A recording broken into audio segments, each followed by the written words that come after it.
Welcome to another edition of Red Card Weekly. Once again, the three amigos. Why are you touching my legs like that? I like it. Okay, sorry, that was a bit of distraction. I am one of your hosts, Vince. Puoi gridare finché vuoi, ma Milano siamo noi. Tavernese. To my right, I have Steve. Anche quando vinci mi fai soffrire tanto, amore mio, Milan, Polillo. And to my left, Francis. Anche quando vinci contro il Partizan, mi sembra che ho vinto una Champions League. Colo Giacomo. Welcome again, guys. We got a lot of stuff to go through. Just so the guys let you know, we decided since it seems like you guys don't like to watch the second part of Red Card Weekly, we're gonna do one full episode of Red Card Weekly and see where we go from over there. Let me start off by going through the scores. We had Siena on Saturday. Siena versus, who did they play against? Palermo. Siena-Palermo, big stalemate at 0-0. And at 2:45 we had El Shaarawy 1, Genoa 0. Happy birthday. Happy birthday, 20th birthday El Shaarawy. Then we go into Sunday.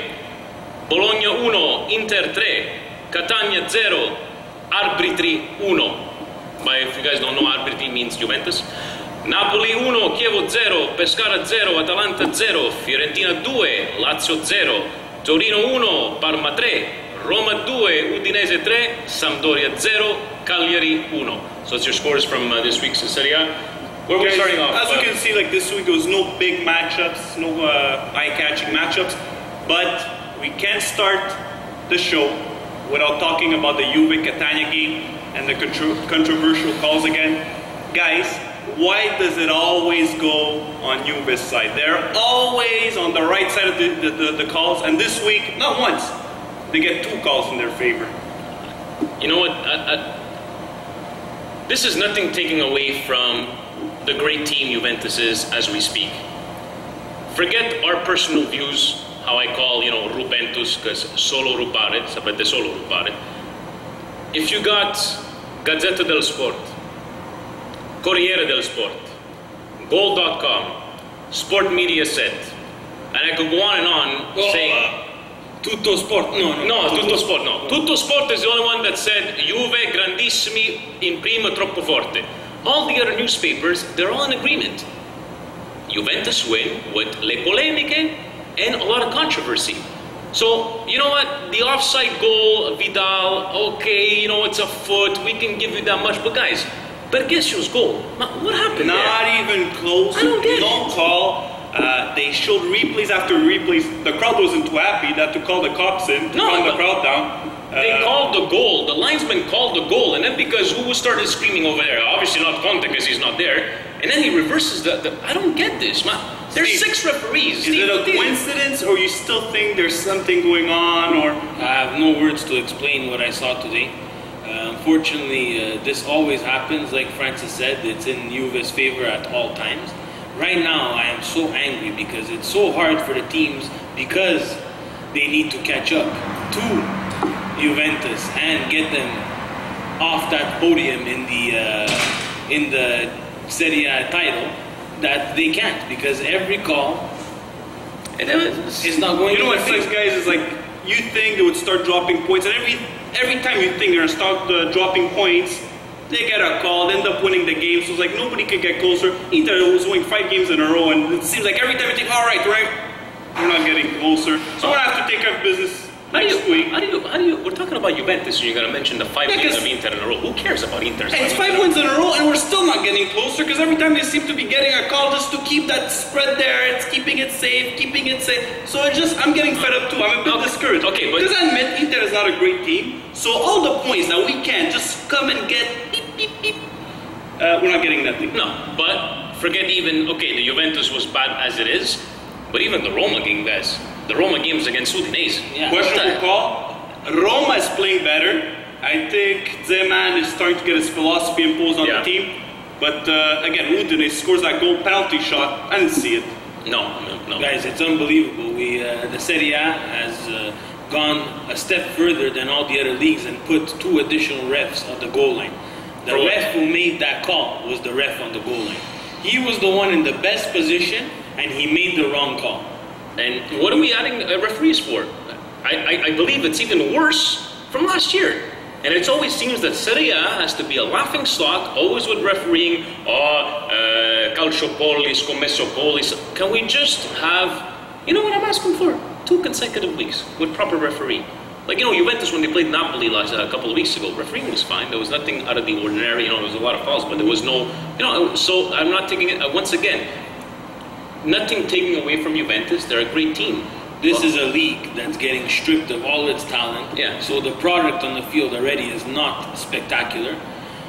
The games, we have to say, like this week, it was a sleeper week completely. Yeah. I woke up, my alarm clock woke me up to watch these games, and I almost fell asleep while watching the games. Not exciting at all. But when the ref has to come and the ref has to make his impact on the game and dictate who's going to win, who's going to lose, and who's going to draw, the league in itself, all the other leagues, the bigger leagues, they look and they laugh.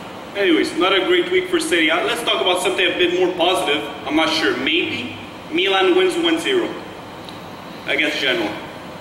It's a positive, like, as I was giving Steve's nickname, is like, you still make me suffer when we win, is I'm not getting ahead of myself. It's one win. We're not exactly where we're supposed to be. The 3-4-3 formation where we played it against, like, Vince thinks it's a 3-4-3. Sorry.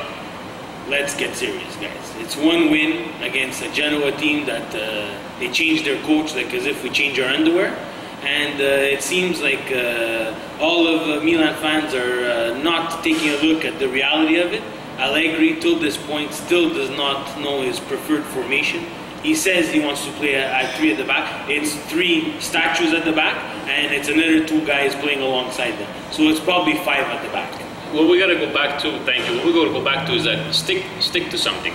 Like, if this is what your plan is going to be, you have training, right? Stick to something and make them play. How do you want these players to get used to? Desperate man requires desperate measures. Okay, He's at that point right now. Well, I'm coming from the outside. I'm just putting it in. And you know what? I hope Allegri stays there for the rest of the year, because you're just keeping Milan at the bottom of the table, and that's it. You're making me see. This is the reason why I drink on the show. Talking about coaches. Yeah. Genoa switched coaches. Yeah. No reaction. I mean, it was a bit premature, don't you think? They had their chances, guys. They had a couple of good chances to score on Milan. It's the Serie A. It's we the know Serie A. they recycle coaches every single year. Gasperini comes out, Guidolin comes in, Guidolin goes out, Palermo decides to change the coach, brings back another guy, brings back another guy. It's a musical chair. I have to say that the positive move was done by Inter. They went out of the box and they went and get Stramaccioni. I don't like him. Obviously. Why not? Not because. How can you not like Stramaccioni? On what like basis? What did he do that you didn't like him? Because you have to earn your way in the league. You're not allowed to. Guys, Stramaccioni, the Primavera team of Inter, brought them to the next gen championship, which is the Champions League of the Primavera. Never been done before by any Italian teams. He did a good job, guys. And now Inter, with the future of soccer in Italy, where you have to build with the youth, he coached out these guys. He knows them. Guys, I'm sorry. That was the right call. There's no reason why you shouldn't like Stramaccioni. He's not bigger than the team. That's all I'm trying to say. Who said he's bigger than the team? Well, you don't run to your ultras and you celebrate. Exactly. Whatever. When's the last time you saw Ranocchia playing like he's playing right now? He's actually giving confidence to some of the players. Have you seen Cassano happy like this before? Cassano's happy when he started with Milan. He was happy when he was at Rome. He was happy when he was at Madrid. Okay. When you started talking about Stramaccioni, you're a bit outside of the box. It's a bit premature to say you don't like him. It was a good move. 36-year-old coach. Okay. Anyways, like we said, nothing big this week, no big matchups in Serie A. Midweek, there's going to be some games, and we're getting ready for the big game next Sunday, Il Derby d'Italia. We'll see what Inter's made of. I have to be honest, guys, if we get out of that game with a draw, I'm happy. I think that's what's going to happen. It's probably going to be a draw. Hopefully we got a good game with no bullshit calls. There's probably going to be one offside going in Juve's favor. We'll figure deflection of some Chiellini's ass, and it's going to be a 1-1 draw. But all serious note there, let's add Inter to the teams of contenders to the Scudetto. All right, now on a more serious topic, Champions League, which provided great drama this week. Since you're supporting Dortmund, you're wearing your jersey today. What do you think about this Dortmund and Madrid game? wow, it's we all know it's difficult to go play there in Dortmund, and Steve, you called them what, the poor man's team a couple of weeks ago. No big stars on this team playing against kind of like, you know, we could call them Galacticos like they were 10 years ago.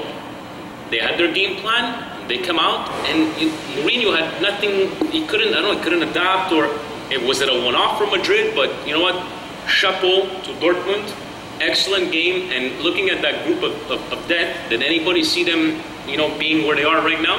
I don't think so. No, and just to give it to them, they're attacking teams, they're playing with confidence. Yeah. I mean, guys, this is Real Madrid. They weren't playing, this is Real Madrid. They weren't playing scared. You know? They ran at them. Very impressive. Very, very good. Guys, let's remember, a couple of weeks back, they got robbed.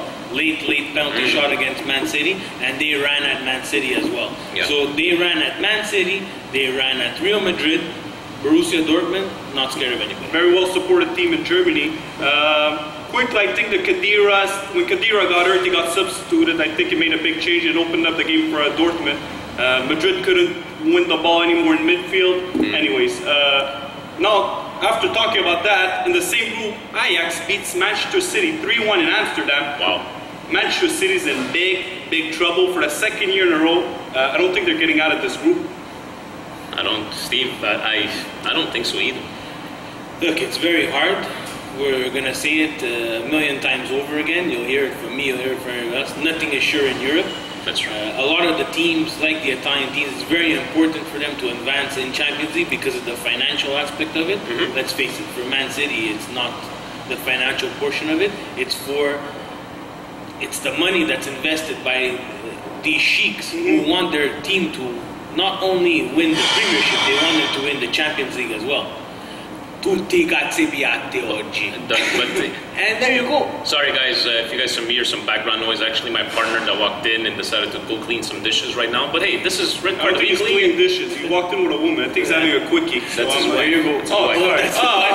Better for him. Just make it clear on the air.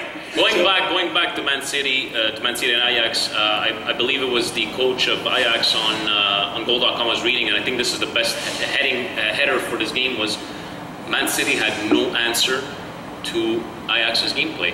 And let's face it, guys, Ajax is not a fantastic team, a 4.5 star, a 5 star. I think they're 4-star on FIFA 13. I'm always going to go back and refer to FIFA 13. But you know what? Again, to them, like I did to Dortmund, chapeau to you guys. And They played a great game. Yeah, There's no way that Manchester City loses 3-1 to Ajax. No, I don't think you could have bet on that. I said it. If you guys want to go back to the other videos that we did, if you want to go back in the archives, Stephen P said Mancini. It's not for him. No one believed me. It's not for him. He can't. Allegri's having a hard time finding out what his formation is. Mancini, with all the richness that he has in his possible starting 11, still can't find a starting 11 for him. And you know what's funny? Every time Manchester City is losing in Europe, he tries to adjust with a back three, and again, it didn't pay off. Within 5 minutes, Ajax scored and took the lead 3-1. They can't do it. They have their one plan, and as soon as Mancini tries to, like, you know, let's adapt ourselves to, well, Ajax is coming at us, let's try to do this, and everybody's like, It doesn't seem like the the players are on the same wavelength, on the same page. There's something wrong in Manchester. You think Mancini finished the year? If they don't make it out to the next group stage, is he out, or? If I would be talking about Chelsea right now with an owner like Roman Abramovich, who's very involved in his team, I would say no. In Man City, the sheiks don't care. They come, they watch the game, they drink.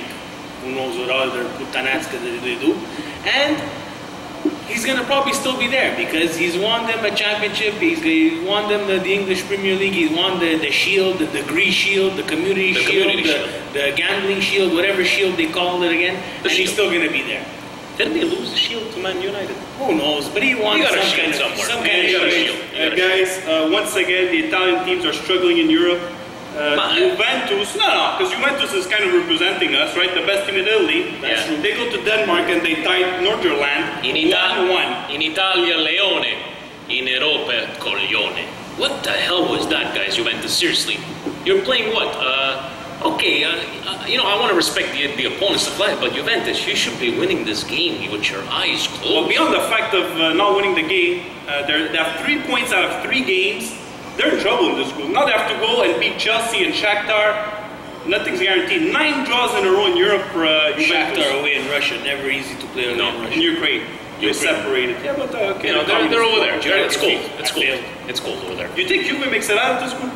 Juve, you know, you guys remember that first game they played Chelsea when they got it done, even though they didn't play a great game, they got it done, it was 2-2. But right now, as we speak, is what I was saying from the beginning, cannot play 3 games a week, is it starting to show?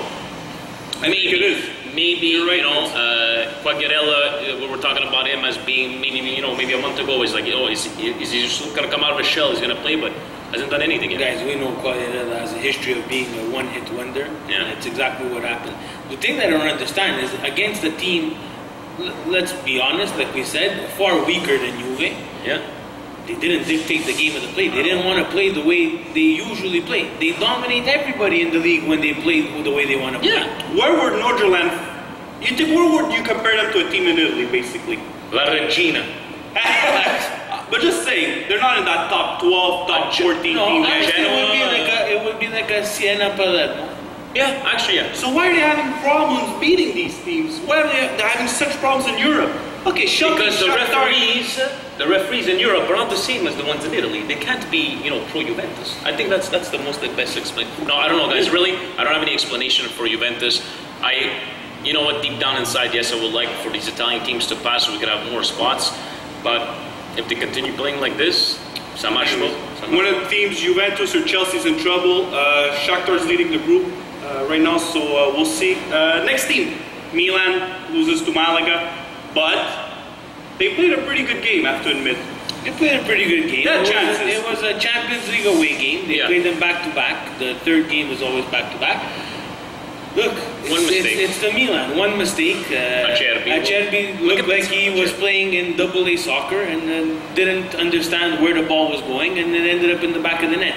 But let's face it, we always say it, Malaga is a pretty good team. They could be the Cinderella team of Europe this year. They're playing very good soccer. They're very entertaining and everything. They have 0 goals against in the whole. And they're attacking. They're defending. Just another bad call against Milan. Joaquin missed the penalty shot eventually. That was karma, right? That was karma right there. And this whole pushing and you know what, guys? There's pushing where it deserves a penalty, but what kind of push was that? That was a bad. And even for even I was watching it online, and there was the English commentators. Even them were like, "Really? Is that really a penalty?" And I was saying a totally horrible call. So, and I believe that when that happened, okay, here's our chance. Let's get back in. Unfortunately, we didn't win, but that, my friends, for me, is total karma. Anyways, Milan's still in second place. Yeah, Steve. I'd like to add something. I think that there should be like a general meeting with all the UEFA referees, and let's get everything down on what you're gonna call in the box and what you're not gonna call in the box. These handballs that are just off the elbow and people are screaming and complaining. Look, it's been a rule for if it's a movement towards the ball, it's a penalty shot. If it hits your arm, it's not a penalty shot. If you pull your shirt, it's a penalty shot. They don't call the pulling of the shirt. There's a lot of gray areas there. They have to find Vote Steve Polillo for UEFA referee president. Exactly. Anyways, guys, this week in Europe also, Manchester 2-0 down against Braga, comes back 3-2. Barca beats Celtic 2-1 in extra time. Arsenal loses to Schalke 2-0 at home. So nothing's confirmed in Europe. There's still a lot of entertaining soccer to come. That's the Champions League, guys. Yeah. And you know what? Taking it from there, anything could happen. I don't know if you guys watched the highlights, but Barcelona was going to be 1-1 until the very last second. Kudos to Celtic for that. And Braga went up 2-0 in Manchester United. So it could have been a very, very big upset week in Champions League. Anyways, let's talk about the EPL. There was 2 big games this weekend. We'll start with the Merseyside Derby. This is for Dan Nixon and our Liverpool fan, which played Everton, a 2-2 draw. And again, the EPL delivers in terms of excitement, in terms of tempo of the game, in terms of atmosphere. They have a great package. Is the EPL the best league or the most entertaining league? The most entertaining. By far. Because every time there's 2 big teams playing each other, they go for it. They go for it, yeah. But you know what? We're talking about refereeing in Serie A. What happened today to refereeing in this game? And then we're going to get into the refereeing in the Manchester United game. Okay. So entertaining, yes, but once again. So let's start exactly with the Liverpool-Everton game. Liverpool takes the lead 2-0 within 15 minutes. Everton ties the game 2-2.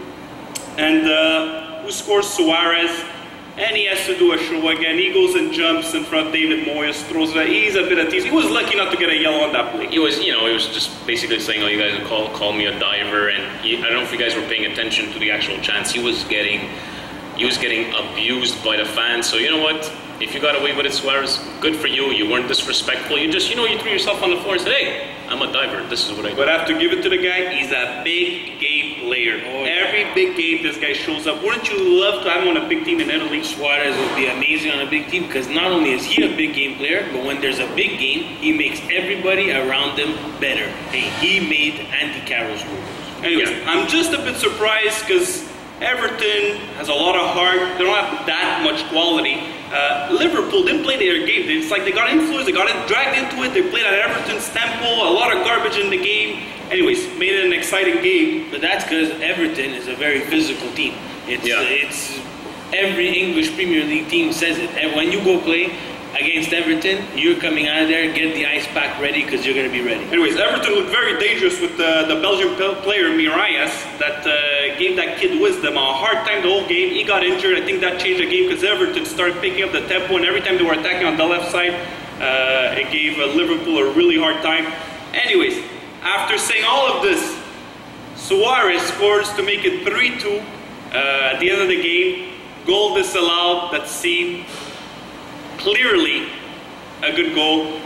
Another call that influences the game. It's too bad for Liverpool. They got robbed. They got robbed. They really got robbed, and there's no explanation. There's no explanation. I don't get, I'm not even going to say 6 referees because obviously it doesn't work in Serie A. I don't see it will work in the DPL, and even during their Euros there was 6 referees and there was still bad calls. So they got robbed, and unfortunately, what we have to say, it's part of the game.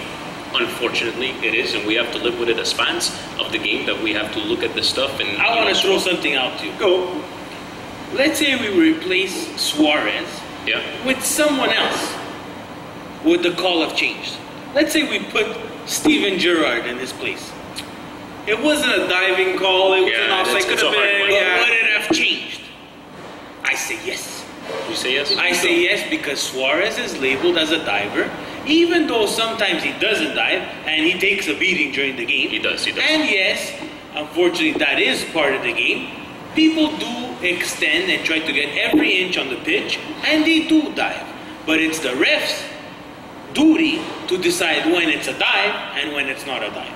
So if you replace Suarez with someone else who is not considered a diver, that call never gets called. So you think even if it was an offside call, it still affected the judgment of the linesman? I think so too. Because of his, his own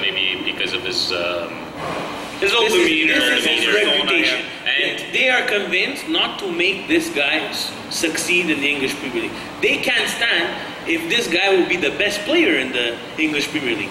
Everybody but the little town of Liverpool will be going crazy that he would be the best player. So they do everything. They trash him in the media. Every other coach says nothing good about him, always something bad. It's a South American Balotelli. Exactly. And possibly, you guys will agree with me, one of the ugliest soccer players out there, Suarez. Go to the dentist, do something. Man, that's something with the guys from Uruguay, because even Recoba, remember his team? Oh, man, hold on. Just do something. You got money, Anyways, another top of the clash matchup. Chelsea and Manchester United.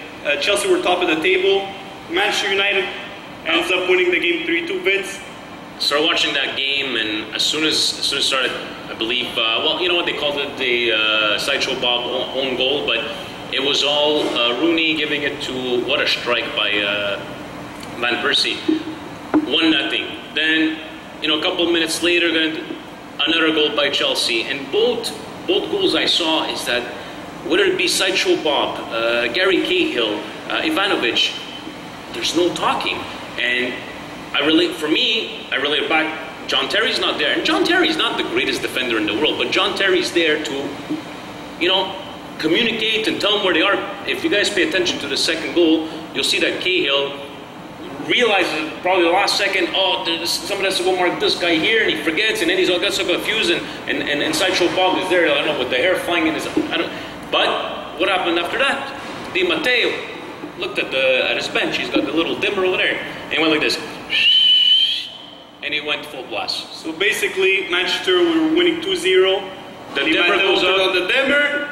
And Mata came in. Oh my God, Mata. Both And goals were all in. Chelsea make it 2-2. Mata had a great game. I think the fact that he has two other creative players to play with really released him this year. He's playing very well. Yeah. 2-2. What happens, Vince?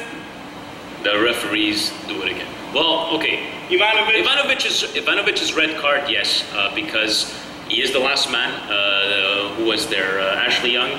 And, you know, it wasn't a cynical tackle, but you're taking him down. He's the last man down because, once again, Sideshow Bob on the side there looking at... He wasn't even forcing himself to try to catch him back because I believe if he was really sprinting, he would have been able to catch him. Red card, merited. It was deserved. Yeah. It was deserved. Within 5 minutes? Within maybe, what, 5-10 minutes? Yeah, within 5 minutes. Torres is taking the ball, definitely locked the last man on. There is definite contact on his foot, and embellishment, yes, no. But for the referee, and if you look at the replay, he's not even 5-6 feet away, and he goes straight to Torres and gives him an yellow. So I'm like, well, what the hell is going on with this? The two red cards, and you start thinking back, his first yellow card, Torres, he had a very high boot to the chest. Yes, it wasn't done too cleverly, I believe. It wasn't done purposely, but guys, if we gotta go according to the rules, a high boot to the chest, is that not a straight red card? Depending. Depends, accidental. Depending, but you know, it's not to the leg, to the foot, and then he gets red carded. For 22 minutes, Manchester were up 2 guys. Yes. Let's just get down to the point. The ref decided to take over the game once again. And it was only for the last half an hour, because the first 60 minutes of the game... The ref has to use, he has in the little stupid booklet that he has over there, he writes, Torres, 1 yellow. Yeah. In a time in a game like that, with already 1 red card, would you leave the guy alone? He's a depresso. He can't score a goal, not even if you gave it to him. If he fell on the foot, just tell him, don't do that again, I'm going to give you a red card. It wasn't a embellished foul, which we've seen Torres do, embellished fouls. And even after at the end, they gave a card to, I don't remember what the Chelsea player was, but it was definite diving on the Manchester United. Even the pundits were saying it. It was a terribly reffed game once again, just like in Serie A, just like the Everton game, and it took away from a fantastic game. So Chicharito comes to the rescue once again. Oh yeah, not Chicharito, Chicharito. All right, that was my English side. You don't watch TV? Doesn't matter. Anyways, United comes through with the win. Do you think Manchester, even them, they seem to always be on the right side of those goals? They're Do you think that too much influence like Juve. They're the English Juve. Everything happens in their favor. Even that goal happened in their favor. They threw in a low cross and it hit the Mexican in the leg. Chicharito was offside, guys. He was offside by about a foot. Absolutely, you're right. Here's my impression of Ferguson on a foul that didn't go his way. Here's my impression of Sir Alex Ferguson when Manchester United scores. Here's my impression of Ferguson mad at the referee. That's what he does. He just gets up and raises his hands and he gets whatever he wants. But according to you, that you said last week, one of the greatest coaches of all time. Yeah. All right. Anyways, I just want to get back to our Facebook page, Red Card Weekly. Our friend Jay Rusk was wondering why we're talking about Messi getting close to Pele's record of most goals scored in a calendar year. Pele has 75 goals. Messi got 2 this weekend to bring him to 73. I just want to specify, it's Pele's personal record of 75 goals. That's the most he's ever scored in a calendar year. But the record for most goals in a calendar year goes to Gerd Müller, the German striker, which ended up at 85 goals in a year. Wow. Do you think Messi could get close to the 85 goals? I think he could beat it 2. He scores for a week, he averages 2.